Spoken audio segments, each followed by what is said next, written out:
प्यारे बच्चों, हम लोग लेसन 6 का अध्ययन कर रहे थे जिसका नाम है जल के स्रोत, उपयोग तथा घरेलू विधियों से जल शुद्ध करना। पिछली क्लास में हमने पढ़ा था कि जल का संगठन। आज हम लोग पढ़ेंगे जल के स्रोत। जल के स्रोत में सबसे पहला शब्द आता है समुद्र। जैसा कि आप लोग को पता है, पृथ्वी के संपूर्ण जल का 2/3 भाग समुद्र में पाया जाता है और जल का जो मुख्य स्रोत है वो समुद्र है, क्योंकि समुद्र के द्वारा ही जितना भी सारी नदियाँ, वर्षा का जल, तालाब, झील सारे बनते हुए वापस जो पानी है सारी प्रक्रियाओं द्वारा वापस समुद्र में आकर मिल जाता है।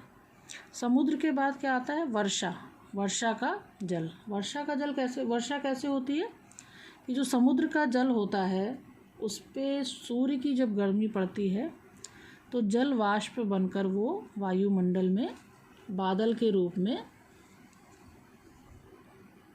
परिवर्तित हो जाती है और वहाँ पर जब ये जल वाष्प ठंडा होता है तो जल की बूंदों के रूप में परिवर्तित होकर वर्षा के रूप में हमारे पास वापस पृथ्वी पर आ जाती हैं।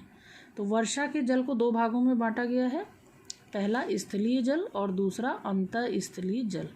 स्थलीय जल से क्या मतलब है? स्थलीय जल माने जो हमें पृथ्वी के ऊपर दिखाई देता है या भूमि के ऊपर दिखाई पड़ता है, और अंतःस्थलीय जल जो भूमि के अंदर रिसकर या किसी भी तरह से समाहित हो जाता है। स्थलीय जल में देखिए बच्चों 3 चीज़ें आती हैं: नदी, तालाब और झील।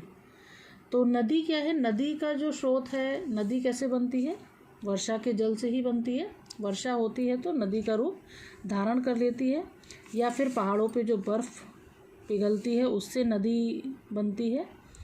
और नदी जो है आपका एक निश्चित दिशा में धारा के रूप में बहती रहती है और ये हमारे सिंचाई के काम आती है, खेती के काम आती है, और इससे हम बांध बनाकर विद्युत उत्पादन भी करते हैं।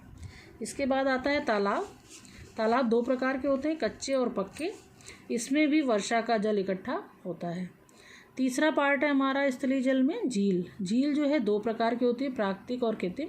प्राकृतिक झील जो है वो पहाड़ों पर वर्षा का जल जो इकट्ठा होता है वो होती है, और कृत्रिम मैदानी भाग में कृत्रिम झील जो होती है वो मैदानी भाग में वर्षा का जल इकट्ठा करके बनाया जाता है, जैसे भाखड़ा नागल बांध पर बनी झील।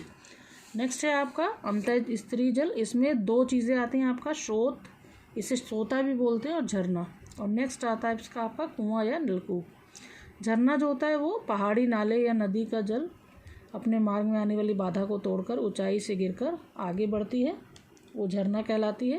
और स्रोत जो है ज़मीन में जब पानी रिसकर अत्यधिक दबाव के कारण पृथ्वी के सतह पर फूटता है तो उसे हम स्रोत या स्रोता कहते हैं।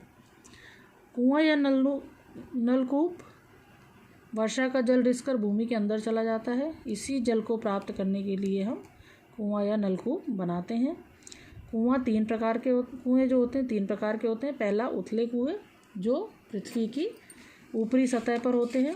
दूसरा गहरे कुएँ जो पृथ्वी के दूसरी सतह पर पाए जाते हैं, थोड़ा गहराई में। और तीसरा होता है पाताल तोड़ कुएँ जो पहाड़ों या पठारों को खोदकर बनाया जाता है।